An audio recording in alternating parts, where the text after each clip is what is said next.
Sunday morning, many months ago, one of the sisters where I am the minister came down at the invitation with tears in her eyes and asked her minister and her church to pray for her because the government had taken her children. I had absolutely no understanding of what in the world this woman was talking about. I went home that very night and received a phone call from Minister Ronald Smith. The very same night, asking me to get involved in this DC rally and to begin to talk to me about Title IV and what is going on in America. I wish those families were still here. You think it's a joke? Here are 3 court orders handed down, and by the way, I read excerpts from this today by permission of this family in New York, of which I've made reference, or to which I've made reference. A young 14-year-old girl by the name of Christiana Wadley. She's having some trouble because her parents have split up. And being a girl, she loves her daddy. And the natural thing for an undeveloped, immature mind to do is to blame her mother because the father has left the home. And so none of us surely could understand why a child who is suffering from a split home would act out. We could not fathom such a thing. But the child acts out. So puts a call in to Child Protective Services. Child Protective Services shows up at the door, walks into the home, insists on interviewing the child in the absence of the mother. The mother must go into the next room and cannot be physically present while the interview process is going on. The angry 14-year-old child tells an inflated story. And the Child Protective Service inflates further the report. So what happens? Court order number 1. A judge pulls the child from the home and places the child in temporary foster care. I got to tell you, right away the dollars are cranking. The second thing that happens is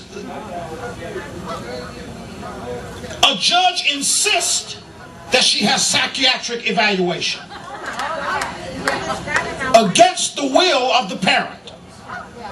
And so the judge issues a court order insisting that the child have psychiatric evaluation.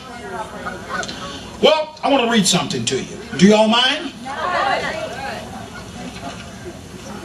Supreme Court of the New York Appellate Division, First Department, of the application of the doctor's name I won't call, and the patient who is Christiana Watley. Listen at this. The appellant has not offered any proof that she will suffer irreparable injury by the administration of certain medically necessary medication ordered by the lower court.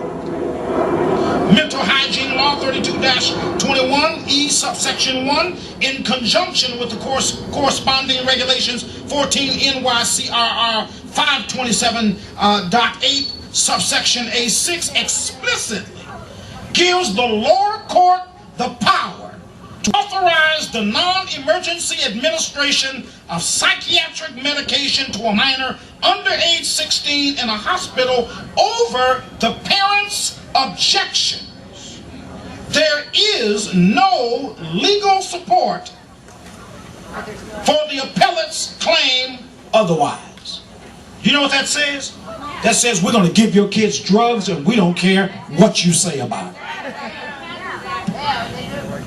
Well, I want you to know that she was prescribed 3 medications orally, 1 intravenously.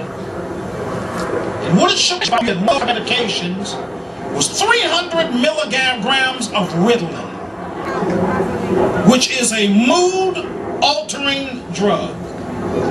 The same drug administered to Minister Ronald Smith's child against his will for all those years, which in turn caused his death.